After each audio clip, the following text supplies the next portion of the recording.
তার আগেই বাড়িতে সে চারা করে নিচ্ছে, মিষ্টি কুমড়ার চারা করে নিল, চারাটা হয়তো এরকম হয়ে গেছে, সেই চারাটা নিয়ে যায়। এখন দেখা গেল ইন্ডাস্ট্রি নাই, কোনো কিছুই নাই এখানে, এই কৃষির পরে নির্ভর, এই কাজটা তারা করে। বড় যে সমস্যা হয় কৃষি সব কিছু করলো, মাছ, তাই না? এরপরে যদি এটা ঠিক থাকে আমি নিশ্চিত যে না আমার আপাতত সমস্যা নেই, ঝড় বৃষ্টি যাই হোক যা আছে ভিতরে থাকবে।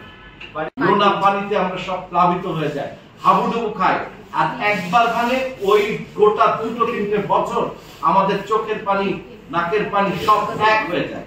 সুতরাং আমাদেরকে আরো সচেতন হতে হবে, আমাদের কষ্ট আমাদেরকে আরো বেশি করে উপস্থাপন করতে হবে এবং বলতে হবে।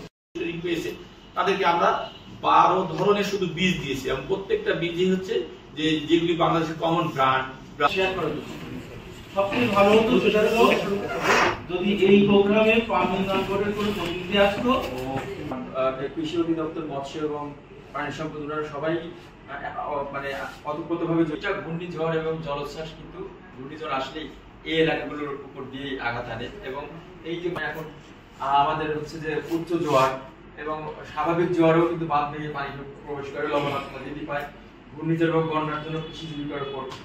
এবং আমরা আশাশুনি জানেন যে union level cyclone risk Satkhira ডিস্ট্রিক্টের রিস্ক তালা উপজেলায়, সেখানকার কৃষি আর আশাশুনির কৃষি সম্পূর্ণটাই ভিন্ন।